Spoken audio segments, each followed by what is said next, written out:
The hero of our today's manga is called Hujue, and he is another person in the world of martial arts. People called him Ling Hudujue, number 1 in the world of martial arts. Anyone who dared to challenge him would greatly regret it in the future. They all feared him, everyone in this world, and as a result, over the years, he became a legend. Even some beauties once took the initiative and one day asked to become his students. But in fact, he was constantly worried and panicking because all these years he was just pretending. But in order to maintain such unparalleled life and glory, he continues to pretend to be forgiven. It all starts from the very moment when a certain mercenary, having sold himself for 7,000 liang, dared to encroach on the life of our main character. Many passers-by watched what was happening, and each of them was sure that Linghu Dujue was impossible to defeat in battle. He was the same swordmaster who was able to defeat the demon cult a couple of years ago. One day he entered the village of the bandits Black Whirlwind, and when he left there, every bandit was killed, and many heard about how he defeated a blade master from Japan in a duel. He is number 1 on the Tiangang list, and is known among other nations as number 1 in the Celestial Empire. Both fighters stood on the roof, as if waiting for the announcement of fight as in Mortal Kombat, at the same time waiting for the moment to start the fight. The killer himself is the first to not hold back, directly asking his target why he did not take any action. Despite many threats and provocations, Linghu remained motionless and completely calm, as if he was waiting for something.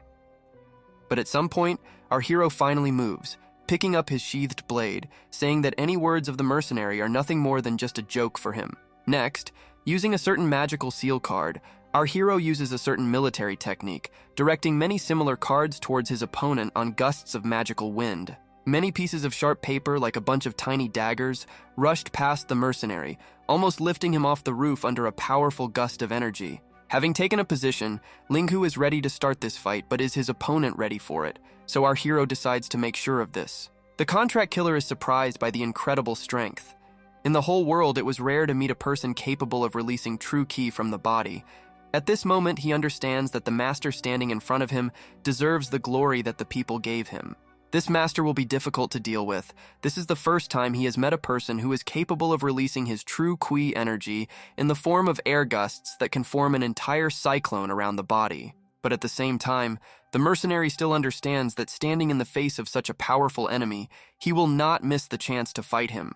Now is not the time when he could just run away. His honor and reputation were at stake before the master in the afterlife and the family of the Asura Blade, which had shed sweat and blood these many years. Having made the first push, he finally decides that it is impossible to avoid this battle. At least it was necessary to make a couple of movements, at least for the amusement of the people. Instead of retaliating or using another cheating technique, Linghu grabs the hilt of the blade, concentrating all the true chi energy in it. The mercenary feels like the air around him has become sharply cold. The center of gravity of the invincible master has shifted slightly forward in just a couple of moments. And in a second, he can find himself right in front of his opponent, putting his blade right in front of his throat. Feeling that he can be defeated with just one blow, the killer falls to his knees, dropping the weapon from his hands and begging for mercy from his own target. Listening to the pleas of his instantly defeated enemy, our hero does not even delve into his words, only arrogantly, looking at the worthless. Not wanting to waste any more time on all sorts of rags, Linghu decides to give the killer the right to live and lets him go, which he successfully takes advantage of in an instant, leaving the scene of the instant battle. The admiring cheers of the crowd echo throughout the crowd, praising their hero and congratulating him on yet another victory. The only thing everyone present regretted was that they were not able to see the magnificent martial movements of the hero Linghu. Having gone far enough from this place, our pseudo-hero can finally take a normal break, away from many extra eyes, a little more, and he would have been exposed. There were rumors everywhere that it was he who killed the right guard of the demon cult, the Blade Master from Japan, and 300 bandits. But it was all a lie, in fact. Linghu, by pure chance, simply passed by their bodies, and his ability to create cyclones and control true ki energy was only related to his practice of a technique called the 100 Concepts of the Heavenly Host. In the past, our hero searched the body of the right guard of the demon cult and found 100 concepts of the heavenly army from him. After practice, he mastered skills such as creating a cyclone, cooling the air, maintaining stability, and so on. Even though all this was useless to use, it had a deterrent effect. It has been half a year since he became considered the #1 master in the whole world, and in these past 6 months, dozens of masters have come and challenged. All that remained was to wait for this life full of constant expectations and fear to end. But our hero was prevented from completely secluded in his thoughts by two uninvited guests. One of the girls introduced herself as the older and younger sister of the descendants of the Su clan, which was destroyed by a demon cult. Linghu doesn't particularly like unexpected guests because before this he usually traveled alone, and a couple of new companions would be unwanted ballast, both for him and for the sisters themselves. Kneeling down, they begin to persistently ask to be accepted as students, but our hero is clearly not ready for this. Sumo from the Su family in Jiangwon was originally known as Seven Swords and was ranked 14th among the masters on the Tiangang list. Sumo was a friendly person by nature and loved to do good deeds. However, while fighting evil, he often went on punitive expeditions against the demon cult. A month ago, the left guard of the demon cult, Black Pupil Dark Crow, led the cult to destroy the Su family. And to cover the retreat of the family members, Sumo faced the demon cult alone. As a result, Sumo was killed by Dark Crow's blade, and the Su family's manor was burned to the ground. One of the sisters introduces herself as Su Walkyu, who according to her was the eldest daughter of the Seven Swords of the Su family. According to the same sister, the clan was destroyed and therefore was now a fugitive swordmaster, but now she wanted to learn the art of the sword from our hero in order to take revenge. Then the younger sister, whose name was Su Zhaochun, spoke up. Now she had no one to rely on, and she also wanted to learn to be strong in order to be able to protect herself, hoping for the shelter of a mentor. These two sisters looked cute, and their lives were full of sorrows, but Linghu himself gladly took them as disciples. But considering that he was only the first in the kingdom and could not teach any skills, and he was not going to waste them, so he was forced to refuse. Linghu says that he never accepted disciples and always wandered around the world alone, so he advises the sisters to find someone else. But then the elder sister says that their enemy is the left guard of the demon cult. He is not lost in martial arts for decades, and only Linghu was the only one who once killed the first guard of the demon cult, and only our hero could compete with him. Then the younger sister begins to speak, saying how can such a great hero turn away weak girls just like that to the mercy of fate? In the future, if she becomes his student, she promises that she will be ready for anything. Cooking, shoulder rubs, back rubs, she was willing to work hard for her goal. Finally, she adds that despite the fact that they have been on the run for many years, they still have some money left, so they could pay for some services like a hotel restaurant and all that. This interests our main character. It's surprising that all this time they were ready for something like this. As it turned out, the sisters revered Linghu very much, and therefore, before the meeting, they did some research, thanks to which they knew the most unremarkable details of both habits and taste preferences in the form of dumplings. Lately, Linghu began to run out of money, and it was hard to find a place to sleep. Being a great hero, he couldn't just wander around and beg, then it would be better to let these girls help him cope with the hardships of life for a while. In this case, the main character still allows him to accompany him on his travels for some time. Of course, he did not offer his techniques to outsiders, but he could find someone else for them who would be willing to become their mentor. This makes the sisters very happy, as if they had just won the lottery, and from that moment on, they swear allegiance to their mentor. The only thing that our fake master still didn't particularly like was that they still called him mentor, as if they didn't fully understand what he had just said. The events are transferred to one quiet hotel, in which in the morning there were no hints of unexpected guests, but this did not last long. Suddenly, at some second, all three of our heroes fly through the entrance to the establishment, directly requesting a room for the couple. One for the sisters and one for their new mentor. Plus, they ask for dumplings to be served in the room just for the mentor. Such gifts should definitely please Linghu. Despite all sorts of temptations and a generally not particularly favorable state of affairs, our hero agrees to accompany the Su sisters for some time. The first day was worth resting at the inn, and the next day he planned to take them to the bodyguard bureau to find a more suitable mentor for them. But it really wasn't a bad idea, although something tells me that everything will not be so simple. Sitting in his room and devouring dumplings on both cheeks, Linghu thought about the finer details of the plan, although after such a small meal, it wouldn't hurt to practice well. As soon as the snack plate shows its bottom, Linghu begins meditation training. His technique is called 100 Concepts of the Heavenly Host. He found it on the body of the demon guard, but in general there were 9 styles of deception method. The first 4 were weak garbage, but the next 4 were truly cheating. And the latter, the most legendary first-class technique, was capable of the most impressive things. True, he was not as complex as the others. The first style, the Art of Divine Winds, sounded very cool, but in fact it simply creates a harmless cyclone around the person's body, which releases its true ki. In a word, a spectacular fan technique. The second style, the art of the whirling flower, sounded like the name of a good wine, but in fact its only function was to stand upright regardless of the type of surface. The third style is frozen soul art. As strange as it sounds, it's damn cold, but in fact it only reduced the temperature in the environment by a few degrees, so that's the conditioner technique. The fourth style is the art of sound splitting, which sounds very daring, but in fact it simply makes the voice more expressive and loud, so much so that it can spread in the form of an echo. The fifth style is diamond instruction. After use, you can make the body invulnerable for a while, but an hour after use, the spine will hurt a lot. The sixth style is the art of hidden clouds. After use, you can completely hide your breathing and making sounds so you are difficult to detect, as if you do not exist an hour after use. A state of lower back pain occurs. The seventh style is the art of cardiac stopping. After use, you can make the opponent's heart stop for a few seconds by looking into his eyes. You can use this method to interrupt the opponent's use of his technique. An hour after use, a long-term state of myopia occurs. The eighth style is the art of ghostly crying. After activating it, you can make the sounds of ghosts crying when you swing a sword. This unusualness can often scare the enemy, but an hour after use, a state of deafness occurs.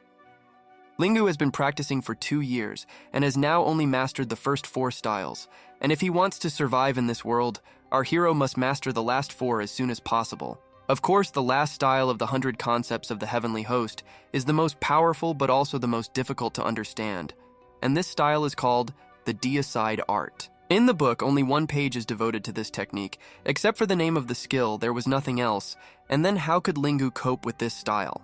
Plopping down on his bed, our hero realizes that there is no time for this now, since tomorrow he had to take the Sioux sisters to the bodyguard bureau and find a mentor for them. Events quickly move to the next morning. The sun is already high and it's time to take action. All passers-by, upon seeing our legendary hero, immediately began to whisper among themselves, discussing his recent exploits, and new rumors were born.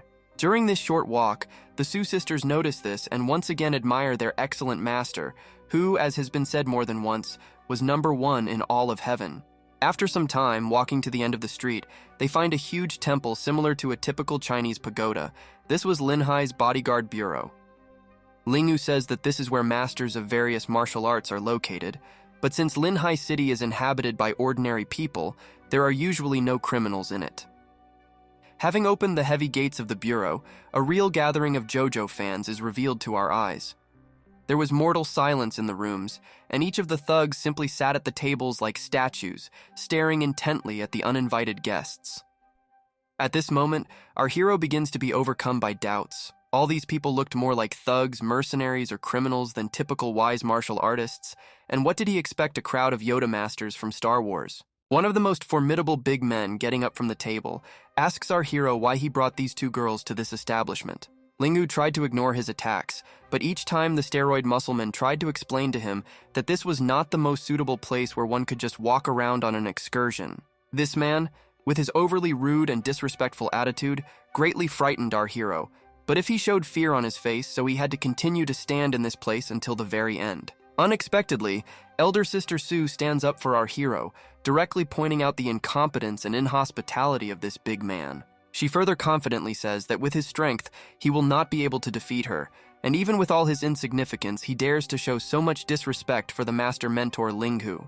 Considering these words as a challenge, the big man attacks Big Sister Sue, swinging his pole with all his might, threatening to kill one of the main characters at the very beginning of the journey. However, he did not know about such a thing as plot armor, so the sister gains the strength of 2 Hulks and parries a powerful blow in time. Such an unexpected turn of events does not surprise the thug at all, so he decides to use another blow against her, which this time should definitely knock her down.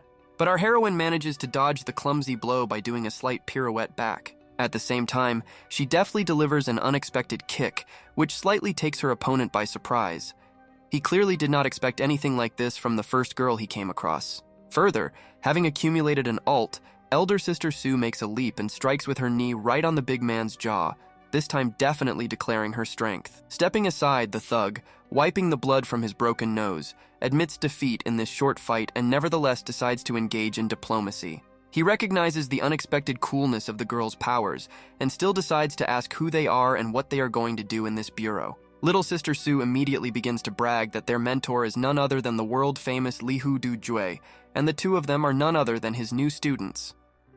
Hearing this, everyone present in the bureau, as if breaking free from their chains, turns their gaze to our false master. Once again, whispers and an endless noise of conversations begin to spread throughout the building, and in each one people were discussing their famous guest, his recent exploits, and, in general, everything that made him awesome. Next, attention turns to those two girls who, as they themselves said, became new students of this legendary master. Bowing before the main character, the big man asks for forgiveness for his insolence for daring to desecrate the greatness of the main celebrity in the Middle Kingdom. Not wanting to bother too much with this conflict, Lingu simply easily forgives the offender. In any case, he did not start this fight. Next, he begins to introduce his pseudo-students, saying that they are ready to bow to a noble man with a sword as a teacher. According to him, the Linhai Bodyguard Bureau was a gathering place for a variety of martial arts masters. But suddenly his monologue is interrupted by laughter from the depths of the establishment. A plump, mustachioed man turned to Linhu, saying that the Bureau received the task, therefore, there are few worthy masters in these times, and everyone present is not as strong as these two sisters. But as the fat man added, he knows one place where they could find a suitable mentor for these students. Further, he nevertheless decides to introduce himself as the manager of the Linhai Bureau named Pan Yuan, in short, the man, Chinese money. The business proposal about the mysterious place of the masters greatly interests Linghu, and he asks to continue this story. But in response to this, Linghu says that there are too many extra eyes and ears in this room, and it would be awkward to have a conversation in front of everyone, after which he asks all three to follow him upstairs to the bureau and discuss everything in private. As usual, the conversation took place over a cup of green tea. Not a single discussion is complete without this detail. Yuan says that 120 miles from the city, there is the town of Guoping, and Prince Nan of the local city recently published assignments. Taking a cup of fresh drink to his lips, the merchant continues, saying that a letter from the young master of the Shattered Shadow recently arrived at the royal residence. This young master's name on the Shattered Shadow is Shangguan Liang. He is a peerless master ranked 7th on the Tiangong list. Shangguan Liang was the successor of the noble shadow robber. He has no equal in the world in the Qinggong technique, and is also good in acupuncture. The weapon he often uses is an iron fan. Although he is a man, he is excellent at masquerading as a girl, and can also speak in a woman's voice. He is elusive and unusually cunning. 7 days ago, young master of Shattered Shadow sent a letter to the Nan royal residence. The letter said that he was stealing the family treasure of the royal residence on the 30th day of this month: gold, jade dragon, and phoenix hairpin. After King Jungnan heard this news, he attached great importance to it, after which he informed the bodyguard bureau of the 4 cities around Guoping City, sending the strongest masters to guard the royal residence. As Yuan said, there is a net spread around the royal residence from which it is impossible to get out, and which will definitely catch Shangguan Liang. Currently, all the masters within a radius of 300 miles from this area had gathered at the royal residence, and if our hero wanted to find a master worthy of training the Su sisters, the royal residence was the most ideal place to search. This seemed too suspicious for Linghu, considering that this manager just wanted him to go there in order to catch the intruder Shangguan Liang. This statement made Yuan laugh a lot. Our hero really was so smart, so he didn't need the words of some merchant to understand his true intentions. Finally, the manager says that with the help of our hero, everyone will have absolute confidence in the safety of the protected treasure. Plus, Linghu himself will have the opportunity to capture Shengguan. It seems that this mission was not about fighting the enemy head-on.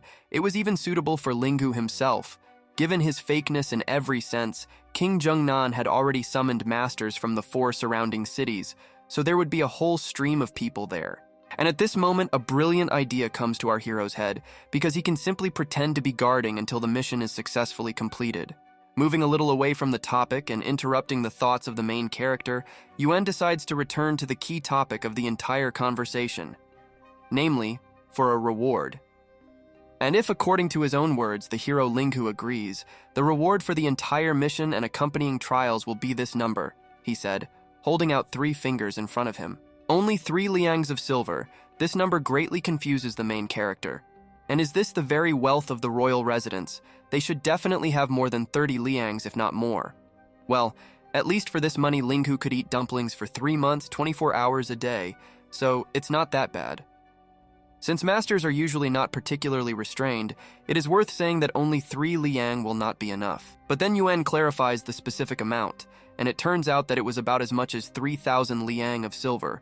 From such an amount, a sharp charge of energy passes through our hero's entire body, which literally makes his hair stand on end. Not having any doubts about this idea, Linghu enthusiastically agrees to participate in this mission. Very quickly, our heroes move to the gates of the royal residence. Now, in all their glory, they can see that same royal grandeur that everyone has heard about more than once. But it turns out that the path was not as fast as it seemed from the outside, unless, of course, 2 days of shaking in a carriage could be called a fast path. Finally, the elder sister Su thought of asking why they had arrived not just somewhere, but precisely to the royal residence itself. Master Linghu says that he took a task in this place. Tomorrow a thief will enter the residence to steal treasures, so the royal family needed the help of our hero to catch the thief. There are also many other high-level masters gathered here, and this is an excellent opportunity to find a more suitable mentor for the Su sisters. Having passed through the massive gates, our heroes find themselves in the courtyard, namely in front of the hall of the royal residence. Among the crowds of masters, Linghu notices many familiar faces, so to speak. 2 masters especially stood out, and if the first more or less looked like an ordinary blind old man, the second looked more like some kind of dwarf titan from Attack on Titan. The other 2 were Sage Xuqian from Tianxuan Palace and young Master Kang Yun from Towering Dragon Temple. It was surprising that they were also invited. It seems that the situation is really bad since the prince summoned so many high-level and unusual masters here. Suddenly, a certain girl bumps into Linha, apparently another maid carrying a tray and a cup of water. Having fallen onto the stone tiles of the square, she manages to knock over all the bowls, dropping all the tea for the guests. Her boss is clearly not particularly happy about this. Of course, our hero generously helps her get up from the ground. We bet on how soon their love affair will begin. Oddly enough, the maid does not recognize the new guests, however. It is not surprising since they have just arrived, but not knowing the #1 mentor in heaven is something. The sisters immediately say that they just came to this place with their master. However, the maid begins to become stupid and asks where their master is, after which she immediately plans to bring a new portion of tea, simultaneously informing the mistress about the new guests. Angered by her ignorance, our hero announces to the whole courtyard that he is none other than Linghu Dujue. Hearing this, all the guests of the residence turn their attention to the main character. Seeing the linear master in front of them, the other masters bow down before his greatness. Linghu DC Jue, the master who ranks first on the Tiangang list, although they say that Shangguan Liang is going to steal the treasure, inviting Linghu himself is just some kind of nonsense. Masters Xu Chen and Kai Yun take his coming especially close to their hearts.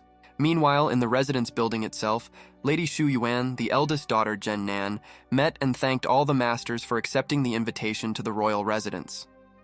Currently, the royal residence has set up its networks, created with the support of the masters, so they must definitely capture this thief. This miss is beautiful and well-mannered. As one would expect from the king's daughter, all the observed data greatly pleases our hero since this is a good opportunity for new connections. Tomorrow is the 30th. Princess Zhennan hoped that all the masters who came would work together, and naturally all the rewards would be worthwhile. Next, one of the maids begins to walk among the masters with a tray on which lay a bunch of scrolls. The lady wanted the masters to first familiarize themselves with all the intricacies of the plan of the royal residence. Positions that needed to be protected were marked on it. Taking one of the packages, younger sister Su notices that according to the structure of the royal residence, they were responsible for guarding the garden in the backyard on the north side. Here they will be the only guards, while the rest of the masters are scattered throughout the rest of the positions. Based on this, the elder sister understands that the residence has great confidence in its new guards. Looking into the pensive emptiness, our hero did not show any sign. He was confident in the success of this venture. What could go wrong after all? He is #1 in all of heaven. However, in fact, a real circus was going on in his soul and thoughts. He understood that in a direct collision with this famous thief or with any other problem, nothing good would come of it. These 2 girls, the 2 girls and himself, were the only ones who would guard the server part of the garden, even if the elder sister looked quite strong. But all of them, even together, were no match for Shangguan Liang, but he just wanted to chill out. Why the hell was he the one forced to guard the whole route? But unexpectedly, the quiet pain and internal suffering of our hero is interrupted by an unexpected guest who appears. She turns out to be Madame Zhen herself. Despite the fact that she expected this, her father really gathered the strongest masters. but she did not expect that one of them would be the hero Linghu himself. They had just met at the reception. It was difficult with the staff and it was inconvenient to talk with our hero alone. Once again, she decides to introduce herself personally to the main character. Finally, Linghu manages to greet the princess in person. However, this doesn't particularly please the younger sister, who most likely has already set her sights on her mentor. As it turned out, the name of Mr. Linghu was now on everyone's ears. Although the lady herself was among the ladies, she had heard enough about our hero. Having met Linghu live and in person, Jen admits that he is indeed not an ordinary man, and is completely different from what she imagined before. Before this, she thought that he was a 60-year-old man who was obsessed with martial arts and training. She did not expect that Linghu, being so young and handsome, was capable of possessing such incredible martial arts skills. Next, the princess admits that she always wanted to learn martial arts, so she suddenly became interested in whether Master Linghu could teach her the skill. But the ongoing flirting session is abruptly interrupted by the younger sister, shouting her signature no to the whole garden. Afterwards, she reminds the treacherous heir to the throne that the hero Linghu is not some kind of guard for an hour, the greatest master of martial arts and part-time mentor of two sisters. At some point, our hero tries to get out of their situation by trying to somehow connect a few words. Of course, he came here for other purposes, but he certainly doesn't mind gathering grief. But the younger sister begins the second wave of Mistress's hate, saying that in addition to the apprenticeship, they actively take care of his daily lifestyle, including spending money on him, bathing him, and sharing the same bed with him. And at this moment, Linghu almost goes crazy. In an instant, his reputation could crumble to smithereens because of some girl's babble. But the elder sister Sue interrupts the younger sister's angry speech. Apparently, she too got a pretty bad start from all this. Linghu calms down, realizing that the older sister is more serious about all matters. But as soon as our hero is about to praise her so immediately, according to the law of meanness, the elder sister breaks down and repeats all the words of her younger sister, but in even more uncomfortable and detailed colors. Madame Zhen did not expect that the hero Linghu already has disciples, and such a particularly close relationship, in which case she decides and really decides that she is not suitable for him, after which she awkwardly apologizes for disturbing him. However, after completing the task, she would still like to invite hero Linghu to a small snack party. The main character agrees to this without hesitation, but there is one thing that needs to be said to Miss before tomorrow. Linghu doesn't think that the current measures to protect the royal residence are not reasonable enough. There are many masters guarding the residence, and each of them defends his own special position. But among them, there are not many people who can cope with Shangguan Liyin, and if Shangguan gets information about the royal residence, he will launch an attack at the weakest position. Even if a master appears who decides to provide support, it will be too late. Therefore, Linghu suggests that he should not be the only one protecting the back garden on the north side. It is worth sending another master. In any case, he is fast enough to provide support anywhere. The lady says that in this our hero really lives up to her expectations. He really calculated everything in advance. As you know, things cannot be delayed. Therefore, Mrs. Zhen now decides to send an additional master to work on the garden on the north side. On the night of the 30th, the time came for the promised theft of Shangguan Liyin. Wise Master Shu Qian. Without knowing why, he was incredibly glad that the lady sent him to the same defense point, along with the famous hero Linghu Dujue. However, even though he was ranked 31st on the Tiangang list, he is still not an opponent for Shangguan Liyin. If he allows him to break through his position, he will simply lose all his reputation. But while the legendary master Linghu is nearby, he can simply do nothing, being completely confident in the strength of his partner. At the same time, Linghu himself, looking at his summoned partner, admitted that this old man looked quite reliable. He probably thought about it in order to develop a plan for how they would act if an attacker appeared. But fortunately, while he is here, our hero has nothing to worry about, because while this old man does his job, Linghu can simply do nothing. Suddenly, a signal fire flashes in the sky above another part of the residence, signaling the arrival of the thief Shangguan. The fire was coming from the south side of the palace, and most likely the thief was already inside. The entire Linghu team froze in a stupor, waiting for the next action. Yesterday after our hero, he remembers that after giving advice to Xu Yuan, she immediately made changes to the plan of the royal residence. Each of the masters had to guard their place, but if Shangguan Liyin appeared at a certain place, the person standing guard would have to set off fireworks. After the fireworks were launched, half of the people from other positions should have been sent to the person who was at the initial point, and the rest of the masters would stand in their places and wait for further orders. Looks like our hero needs to wait until Shangguan Liyin enters the battle with other masters, Just pretend that I managed to appear at the decisive moment. In some cases, there is no need to rush. If I come too early, I may have to fight with Shangguan Liang. But the main character's plan is put to an end when Master Shu suddenly speaks up and says that most likely it will be our hero who will have to go to the south side and capture Shangguan Liang. But in response, Linghu parries the old man's words and says that Master Shu Qian himself should go instead. These words throw the old man into panic, and instead of the former calm, he is suddenly overcome by anxiety. Our hero says that he is guarding the north, but the fireworks that appeared in the most remote place of the south side are very suspicious, so perhaps Shangguan Liang's plan is to lure the tiger out of the mountain. Therefore, Master Shu should go to the south first, and if he really sees Shangguan Liang there, then he should set off another fireworks and then Linghu will immediately arrive. Master Shu is captivated by how our hero has thought through all this carefully, as expected from the #1 master in the Celestial Empire. Indeed, if Shangguan Liang had made an attack to the south and then decided to make a real attack in the north, and if Master Shu was left to defend the position alone, he would definitely lose, after which he would be made a laughing stock. Having considered all the pros and cons, the old man decides that it is still worth listening to the words of our hero. Hero Linghu was absolutely right. In this case, Master Shu decides to go to support the southern side, in response to which the main character expresses his consent. After this, the old man literally takes off and heads at full speed to the southern part of the residence. Our hero could only contently watch his puppet partner receding into the distance. The sisters admire the intelligence of their mentor and the way he thought through everything down to the smallest detail. However, the happiness does not last long as a mocking voice comes from behind our entire team. Everyone turns sharply in the direction of the voice, and at this very moment, the main character realizes that his plan worked against him. The same thief Shangguan about whom everyone had been talking all this time was now sitting on a branch right in front of our hero. He really intended to lure the tiger from the mountain, luring him with fireworks from the south side. But he didn't think that Linghu would see through his plan so quickly. The main character tried not to show it, but in his heart he already felt that the situation was getting worse and worse. Why the hell did he appear here?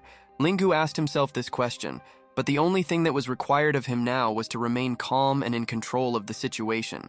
Afterwards, Shangguan jumps from the tree and, twirling his fan in his hands, confirms all our hero's assumptions.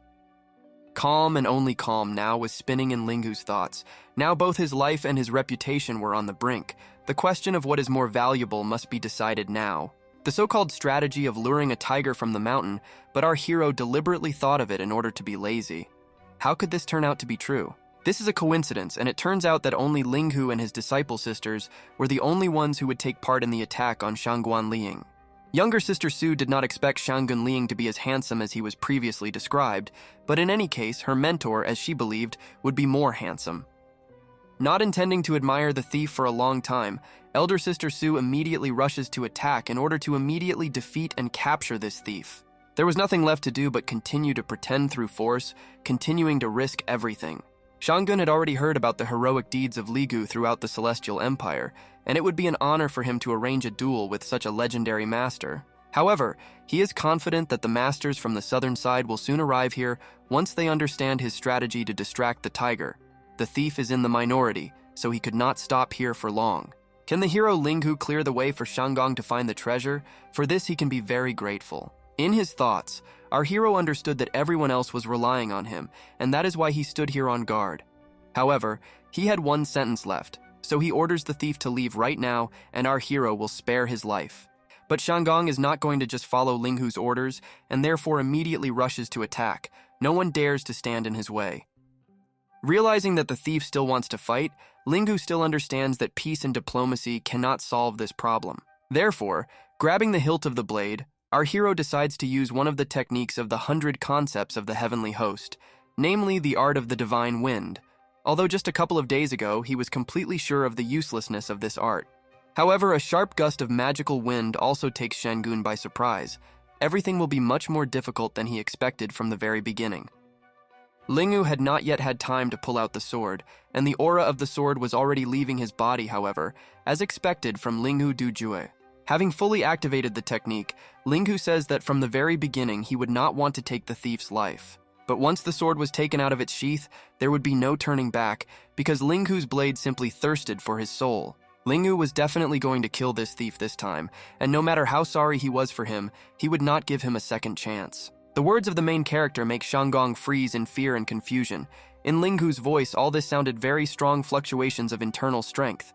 Before this, the thief had repeatedly conducted research about the voice, but even he seemed unable to do this. As expected, Linghu Duhui is not someone he could handle alone. He would have to implement a second plan. Even if the duel didn't happen like that, Shanggong was convinced of brother Linghu's strength with his own eyes. After this, the thief deftly leaves the potential battlefield, with promises that sooner or later he will return. The elder sister was about to rush in pursuit of the thief, but at the last moment Linghu stops her, saying that there is no point in chasing an enemy driven into a corner. In his soul, the main character feels relieved. After this strong fright, he was lucky that he managed to scare away the thief and did not have to fight him face to face. Next, the younger sister talks about her small discovery. She noticed that Shangguan Liang does not look like the person from the portrait. According to her, Shangguan Liang was more like one person. In response to Linghu, just say yes in a vague, questioning tone. And at the same moment, little sister Su says that their thief was very similar to the princess of the royal residence Shu Yuan. There is an awkward silence in the group for a while. And at the same moment, Linghu also realizes this, also noticing this similarity. As Shangguan Liang knew he could easily break into the royal residence and was familiar with the position that they were guarding, this explained that he had already entered the royal residence a long time ago. The thief was very good at disguise techniques, and it is quite possible that the real miss was stunned a few days ago and then replaced the miss by taking her identity. The reason why Sis is convinced of this is because Shangguan Liang used a plan to distract the tiger from the mountain to steal the treasure. In general, if the position that the mentor is guarding is known, it is easier to avoid it. But for this, he had to use a plan distracting our hero, forcing him to leave. All this proved that not only did he know what position the mentor would be guarding, he also knew that the mentor would be forced to go to the rescue after the fireworks were set off. Plus, yesterday, the mentor told Miss Shu Yuan that they would provide support immediately after the fireworks were released, which is why Shangguan Liang believed the mentor's words and chose this position. But he miscalculated, because the mentor had long suspected Shu Yuan and therefore did not act according to the original plan. The younger sister Su still did not stop expounding her theory of what was happening, along the way, not forgetting to praise her teacher Linghu. Never before has our hero received so much praise and adoration from his fans. This even made him feel slightly awkward and, somewhere deep down, pleasant. This bow, they noticed that God is on the 2nd level and began to believe that Linghu is on the 5th level, but the fact is that in fact, he is only on the 1st level. In his inner world, in which, as it turns out, only emptiness reigned, Linghu experienced unprecedented anxiety, as if he could have thought out everything in such detail in advance, and he is a simple person who worries every day in fear of living and rushing from one extreme to another so as not to lose your reputation or your life. However, he could not say such a thing to Zhao Chun since he was pretending and would pretend to the end. Grinning lightly, Linghu pretends that everything is as it should be, after which he praises his youngest student for her incredible insight, because according to his own words, she almost completely read his thoughts. In this case, senior sister Su suggests that they immediately go in search of Miss Shu Yuan. Yes, according to rumors, Xuangang Liang has never deviated from his own. It is said that if he wants to steal treasures on a certain day, he will not act on the next day, so that he would want to steal these treasures today and not ever again. Linghu understood this day was not worth relaxing yet. Perhaps it's still just getting started. The silver crescent towered above the royal residence, illuminating with its nightlight all the lands under heaven. But even this light could not illuminate the darkness of the secret that now lay hidden in the palace. Madame Shu Yuan sat unconscious in the middle of the room, illuminated by the moonlight penetrating into the room. Later, steps are heard in the corridor, and an extraneous shadow of an uninvited guest steps into the room, whose name has already been heard within these walls more than once during the day. Kneeling down on one knee in front of Miss, he says that once again he will have to borrow her image. Even if he didn't want it, it would be difficult for him to achieve his goal if he didn't do it. Next comes a short session of the transformation itself, during which Shangguan, already not particularly looking like a man, applies multi-layered makeup like a typical Japanese girl before a date, turning into a completely different person. Curiously, disguised as a girl, whether his state of mind had become more feminine, although for now this only raised doubts about his orientation. Initially he felt that Linghu had seen right through his whole plan. Perhaps he might even find him cute. But Shanggan's unconventional thoughts are abruptly interrupted by the familiar and recently heard voice of one of the sisters. Turning around, the thief sees in front of him a group of our heroes who have driven him into a dead end and order him to surrender without resistance. The only thing Shangguan himself dares to ask is how they managed to figure out his double plan. While maintaining external calm, Linghu was amazed by the fact that he even thought of putting on all these women's clothes and putting on makeup to such an extent that he was unrecognizable. Younger sister Su immediately says that their master knew about all of Shpengguan's plans from the very beginning, including his role-playing dress-up games. The youngest had long heard that in order to thoroughly replicate the image of another person in the art of disguise, you need to know very well all the physical characteristics of the target of transformation, so our heroes came to the most suitable place where they could easily transform. Therefore, our thief has nowhere to run, given that the main characters have already notified the guards of the royal residence about this, and soon the entire garrison will be here.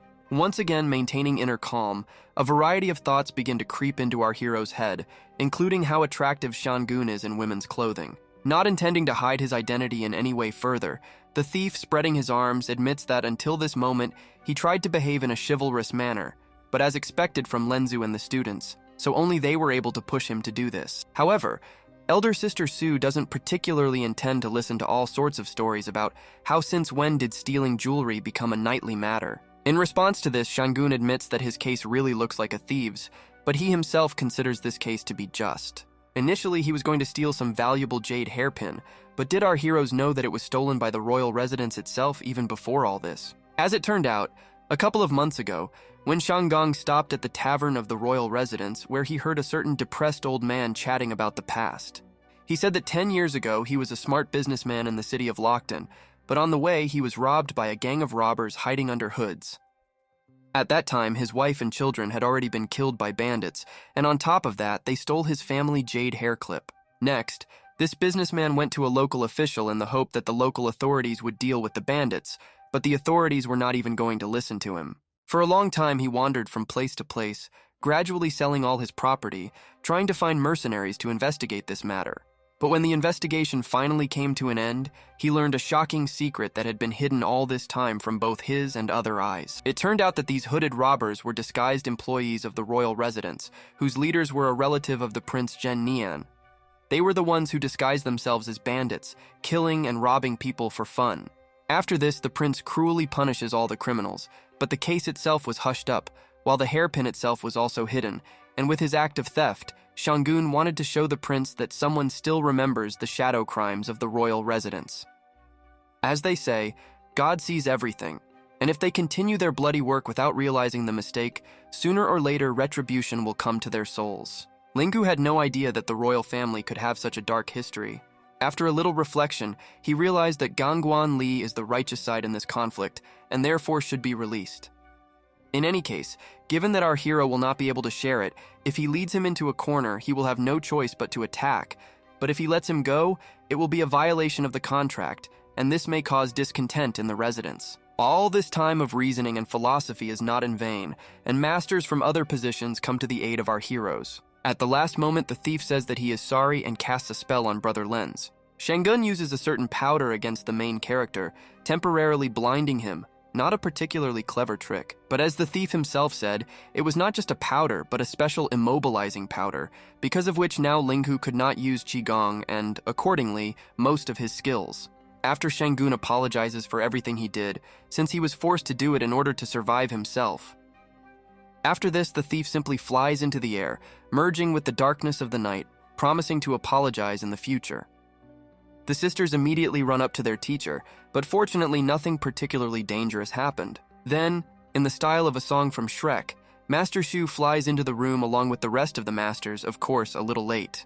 The younger sister comes forward and says that they all managed to study Shangun Liying's plan, and it was they who prevented him from stealing the treasures. However, as the elder sister admits, he told them something very interesting.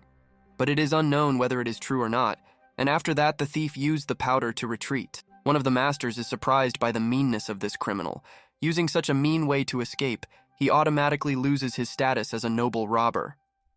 And if the hero Lensu can no longer use his Qigong, they will not be able to easily catch up with the thief and will have to simply let him go. Finally, one of the problems was resolved. Plus, this Shenggong Liying gave our hero such an excellent thing as immobilizing powder, and knowing that he does not know martial arts at all this only plays into his hands. Now, in the eyes of others, he did everything he could, and now with a pure soul he could complete the mission and take the promised reward. Suddenly, some decorated anime girl, taking advantage of the moment, decides to conduct a mild acupuncture session with the lens. But at the last moment, elder sister Sue manages to cover her mentor with her body. The situation is deteriorating sharply, and perhaps now the life of the senior student will hang by a thread. Lensu manages to pick up his student in his arms right in front of the maid, who makes an attempt on the master's life. The mentor was originally her goal, but now she felt a certain coldness, whether literal or figurative, it is unclear. She used a cold spirit needle on her target, and if she did not take the antidote in time, she would simply die from frostbite. The only thing she regretted was that she had failed to deal with the main problem in the form of Lishu Duju. But the death of his beloved student is more than enough for this. Finally, the rest of the masters notice her and understand that she is none other than a spy for the demon cult. All the masters already wanted to pounce on the treacherous killer, wanting to grab her and find out the antidote from her. But are they sure that they are worthy of her true power? After this, many similar needles fly to all the masters surrounding the spy. It turns out that she is no longer just some kind of scent maid. It turns out that she was a student of the Master of the Hidden Moon himself. Therefore, the only one who is able to compete with her on an equal footing is the hero Lensu himself. But now that he cannot use Qigong, this does not really matter. After that, she waves her sleeves again, launching another line of needles at the rest of those present. After which she simply flies into the air, and in the repertoire of any villain in this world, jumps away from the scene.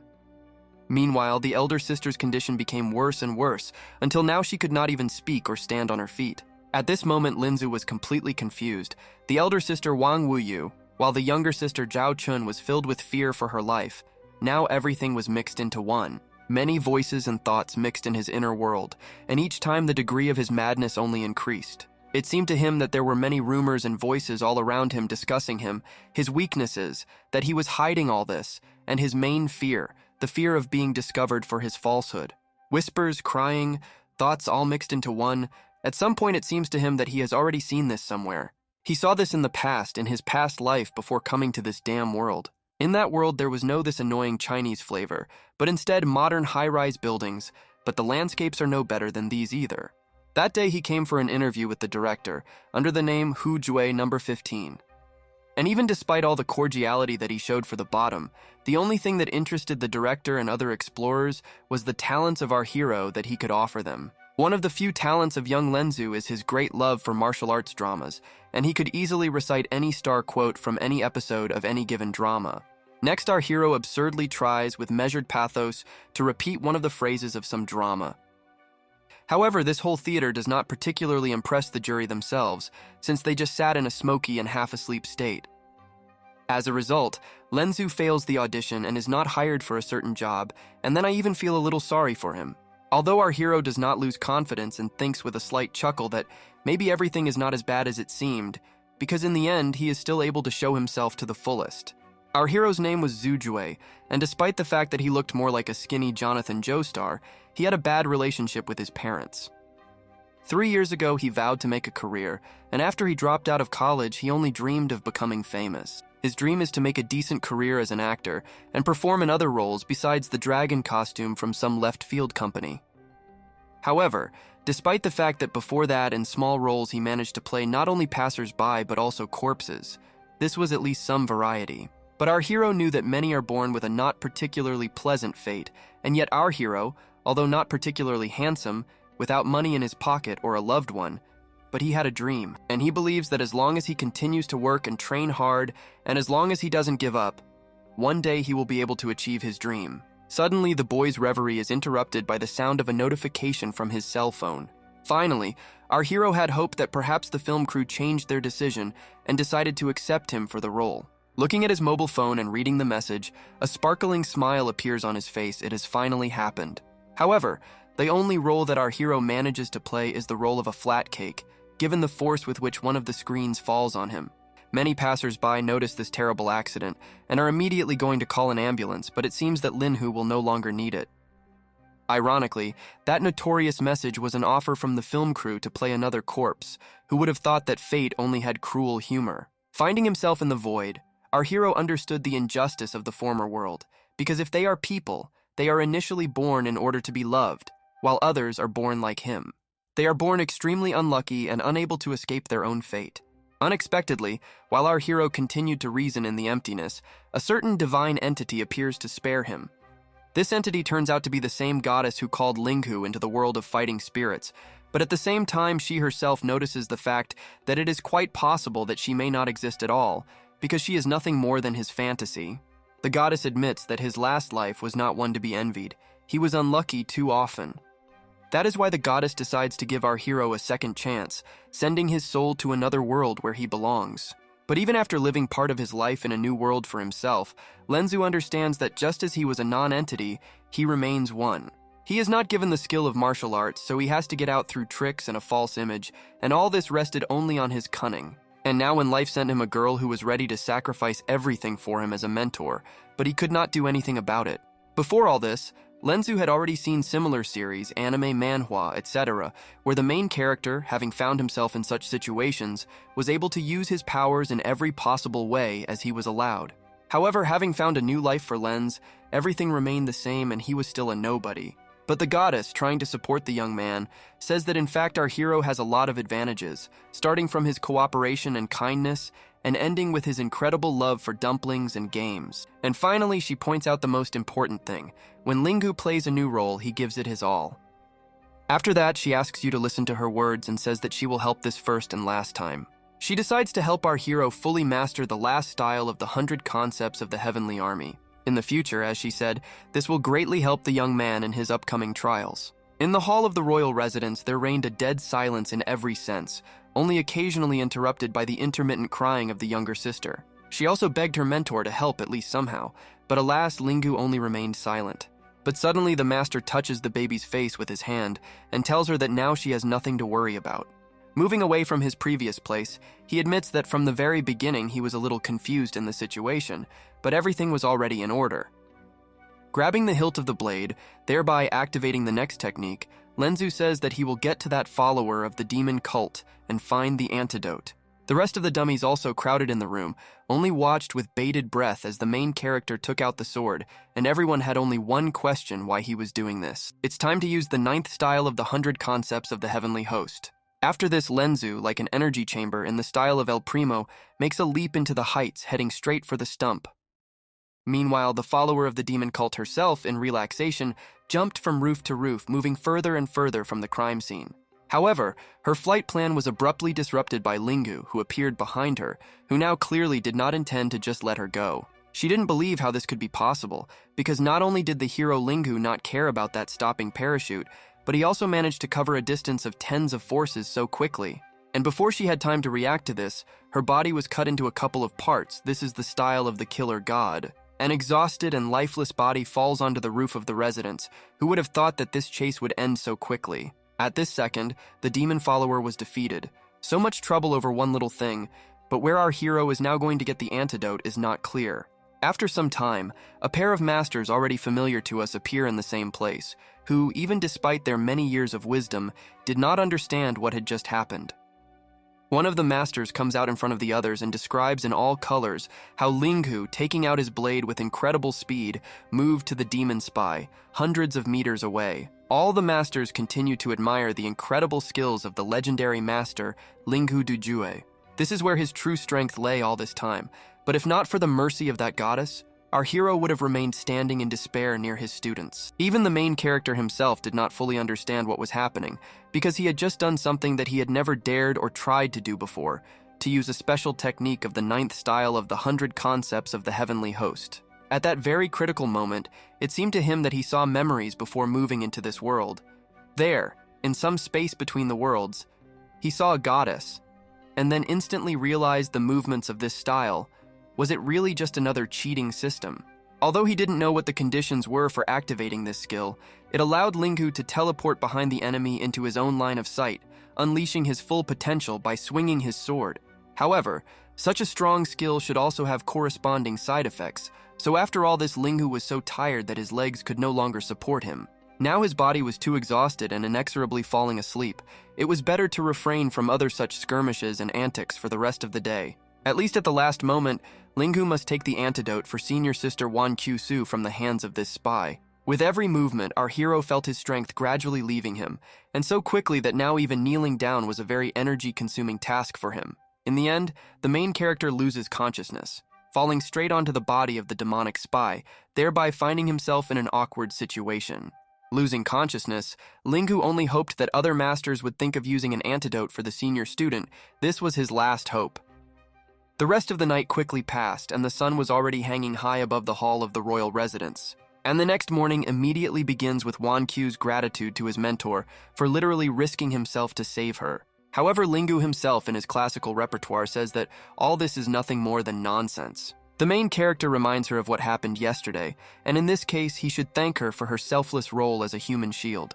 More than half a day had already passed, and as soon as Linghu opened his eyes, he was immediately surrounded by a crowd of masters. All of them looked at him with respect, to some extent.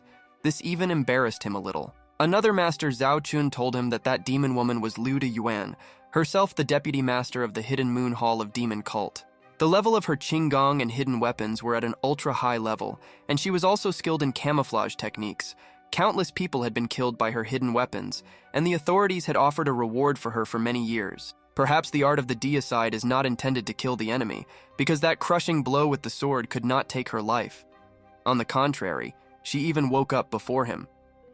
They say that as soon as she came to her senses, she immediately began to swear, while saying that sooner or later the cult of demons would get her out of any prisons, after which she promised to take revenge on everyone who was involved in her imprisonment. This whole trip to the royal residence and this mission did not bring anything useful as it seemed at first glance, and everything, as usual, turned into such a mess, not to mention the fact that our hero had a new enemy, and he also failed to find a worthy promised teacher for these two sisters. However, from the moment Linghu first used the art of the deicide, these girls, still active, began to circle around him like moths around a lamp, firmly deciding once and for all to become his students. And it would seem that this day might be quiet and calm like a tiny vacation, but at one moment the younger sister Su reports that Shangguan Liang sent our hero a letter.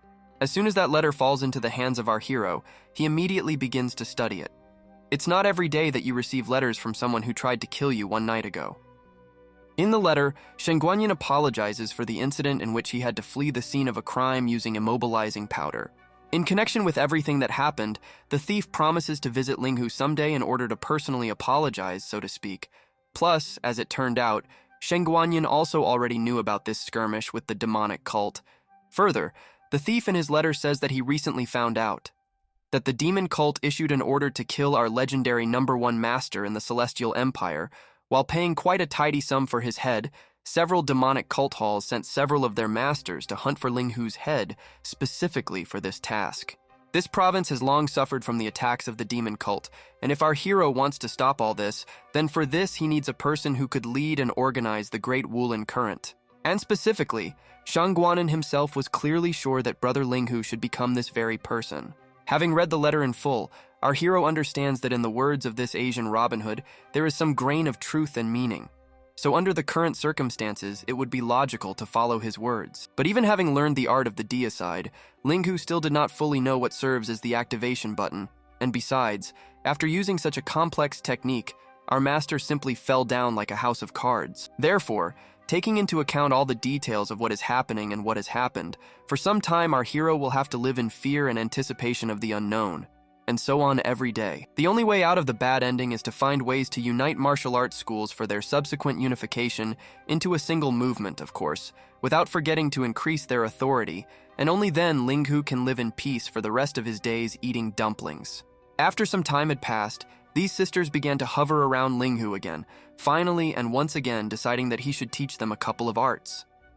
And not some ordinary technique like those arts in the style of an air conditioner and a fan, but the very art of sword technique with the help of which our hero saved his older sister. The not hearth-shaped main character decides to turn on the choke and explain everything in detail for his ignorant students. First of all, explaining that this is not some kind of sword technique, but the legendary deicide technique, and this sword art is quite difficult to understand. That is why, in order to accurately master this art from the beginning, the sisters should study their secrets of the mind and comprehend the method of consciousness and creation. Further, in order to accurately show the complexity of this technique, Linghu decides to include here the topic of meditation, constellations, and feelings of a certain primordial emptiness. And all this was said by a man who literally just yesterday discovered the ninth art, which he had never even suspected before. This is where his brilliant ideas for pacifying this truly legendary technique end, and an awkward silence ensues. But in any case, the sisters were fascinated and were not going to just give up on their goal. Once again, Linghu was skeptical about this idea. The eldest sister Su from the very beginning wanted the main character to teach her a couple of new techniques, but he had nothing to teach them.